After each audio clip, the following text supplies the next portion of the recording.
Divduhiņas gaisā skrēja, abas skrēja dūdodams. Aijā, aijā, aijā, abas skrēja dūdodams. Divbaliņi karājāja, bijāja domādam. Aijā, aijā, aijā, abijāja domādam. Divduhiņas gaisā skrēja, abas skrēja dūdodams. Aijā, aijā, aijā, abas skrēja dūdodams. Divbaliņi karājāja, bijāja domādam. Aijā, aijā, aijā, abijāja domādam. Divduhiņas gaisā skrēja, abas skrēja dūdodams. Aijā, aijā, aijā, abas skrēja dūdodams.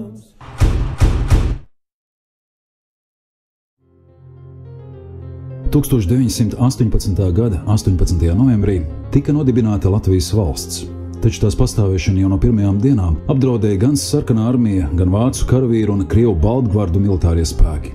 Neviens no tiem nevēlējās redzēt Latviju kā neatkarīgu un brīvu valsti. Pēc 1919. gada jūnija cēsu kaujām, kurās vācu karaspēks cieta sakāvi, 3. jūlijā tika noslēgts Strazdu muižas pamiera līgums. Saskaņā ar to vācu armijas daļām visdrīzākajā laikā bija jāatstāj Latvija. Taču vācu ģenerālis Rīdigers von der Goltz gribēja saglabāt vācu kundzību Baltijā. Viņš bija nolēmis doties kara gājienā uz Krieviju, lai gāstu padomju varu, bet pēc tam viņam bija tālajošs plāns atjaunot monarhiju arī Vācijā. Lai to realizētu, bija jānostiprina vācu varas pozīcijas Baltijā. Goltz negatavojās izvest vācu karaspēku no Latvijas, bet to pastiprināja un pārorganizēja, saņemot papildus spēkus no Vācijas. Lai neizraisītu Antantes valstu pretdarbību, Goltz izplānoja viltīgu taktiku, kā nomaskēt vācu armijas iesaist uzbrukumā Rīgai. Tik paziņots, ka Kurzemē un Lietuvā formējas jauna Rietumkrievijas armija, kas dosies cīņā pret padomju Krieviju. Vācu karapulki, kas atradās Latvijā, iestājās šajā krievu Baltgvardu armijā. Jauni izveidoto vienību virspavēlniecību formāli uzņēmās bijušās caru armijas virsnieks Pāvils Bermons, taču faktiskā vadība līdz septembra beigām vēl atradās ģenerāļa Goltza rokās. Aktīvi vervējot vācu karavīrus un bijušās cariskās Krievijas armijas kara gūstekņus Vācijā, tika izveidota armija, kuras lielāko daļu sastādīja vācieši. Latvijas armijas štāba operatīvā daļa reālos bermontiešu spēkus rēķināja līdz pat 17,000 cilvēku. Rietumkrievijas armijas uzbrukuma sākumā, 8. un 10. oktobrī, bermontiešiem bija liels skaitliskais un militāri tehniskais pārsvars. 1919. gada 6. oktobrī Bermons izdeva pavēli par uzbrukumu Rīgai. Uzbrukums sākās 8. oktobra rītausmā. Apvienotās vācu Baltgvardu armijas 3 grupējumi cauri Jūrmalu, Olainu un Ķekavu strauji lauzās uz Latvijas galvaspilsētu. Milzīgo vācu pulku priekšā nācās atstāt Ķekavu un Jūrmalu. Ejot izmisīgos pretuzbrukumos, bermontiešus izdevās apturēt Rāmavas, Ziepniekalnu un Babītas apkārtnē. Taču tas nebija uz ilgu laiku. Spēki bija nemielīdzīgi. Ienaidnieku armijas triecieni piespieda latviešu karavīrus atkāpties pār Daugavai, un 10. oktobrī Rīgas un visas Latvijas liktenis, kā toreiz rakstīja, bija manta galā. Divduhiņas gaisā skrēja, abas skrēja dūdodams. Aijā, aijā, aijā, abas skrēja dūdodams. Pēc niknām cīņām naktī no 9. uz 10. oktobri Latvijas armija atstāja Pārdaugavu un nostiprinājās Daugavas labajā krastā no Rīgas līdz Ogrei. Latvijas armijai ar 2 igauņu bruņuvilcienu palīdzību apmēram 500 karavīriem un virsniekiem, kuri nebija padevušies panikai, pie 3 Rīgas tiltiem izdevās apturēt ienaidnieku. Tas bija pirmais nozīmīgais panākums, kas deva cerības, ka viss vēl nav zaudēts.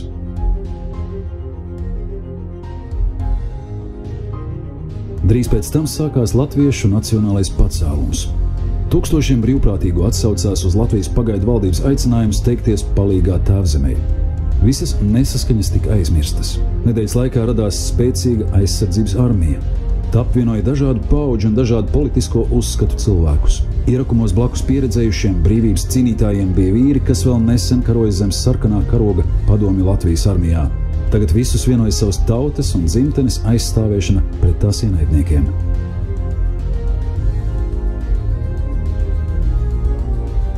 Latvijas armija nostiprinājās. Valsts aizstāvji atgūta ticību saviem spēkiem.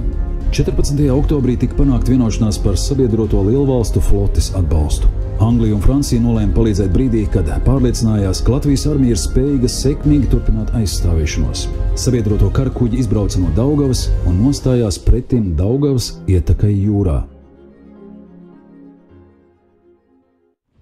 15. oktobra rītā pa dzelzs tiltu uz Pārdaugavu uzbrukumā devās aptuveni 100 brīvprātīgo. Viņu uzdevums bija novērst pretinieku uzmanību no galvenā uzbrukuma virziena Daugavgrīvas. Bija skaidrs, ka pretinieks novirzīs spēcīgu uguni uz uzbrukuma avangardu. No rīta suļodami pa Rīgas ielām, lai dotos triecienā cauri pilsētai uz Daugavmalu, karavīri dziedāja 2 dūjiņas. Viņi nojaut, ka daudz mājās vairs neatgriezīsies. Ceļš pār Daugavai bija ceļš uz nemirstību. Abi jādomādam, vai būs jāti vai nejāti, vai palikti sētiņā. Vai palikti sētiņā. 15. oktobrī sākās latviešu karaspēku uzbrukums, kur atbalstīja Lielbritānijas un Francijas karakuģu artilērija. Pārceļot pāri Daugavai desantu, vajadzēja atgūt Bolderāju, lai vēlāk no turienes varētu turpināt uzbrukumu. Ar nelieliem zaudējumiem Latvijas armijas daļas ieņēma svarīgus stratēģiskus objektus – Daugavgrīvas cietoksni un Bolderāju.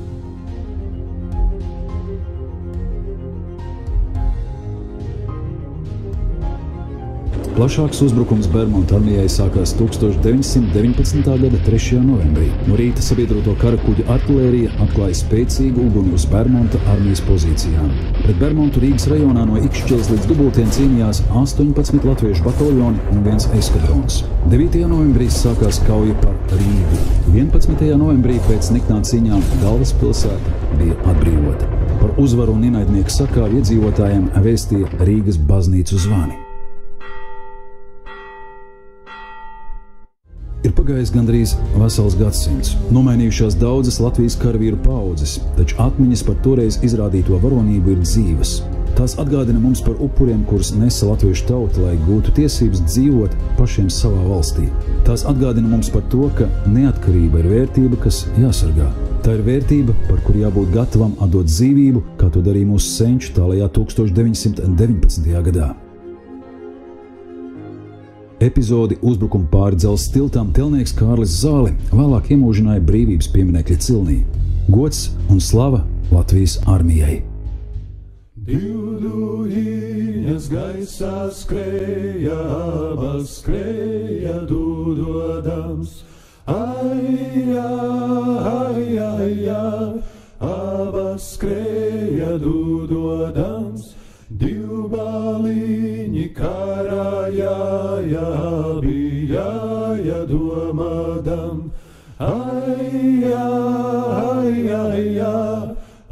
Bija domādam.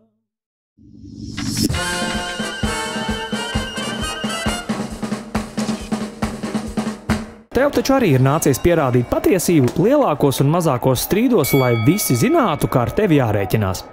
Arī Latvijai nācās pierādīt, ka paši esam savas zemes saimnieki. Latvijas neatkarības kara uzvaras pamatā bija mūsu armijas karavīru varonība, sabiedroto palīdzība un drosmīgāko politiķu ticība, ka 1918. gada 18. novembris nav nejaušība un ka citiem nav tiesību mūs pakļaut. Latvijas kā brīvas valsts likteni izšķīra uzvaru pār apvienotajiem Krievu un Vācu spēkiem Bermonta armiju 1919. gada 11. novembrī. Tieši tādēļ svarīgākā neatkarības kara piemiņas diena, 11. novembris, nosaukta Lāčplēša vārdā. Neatkarības karā krita vairāk nekā 3000 Latvijas armijas karavīru.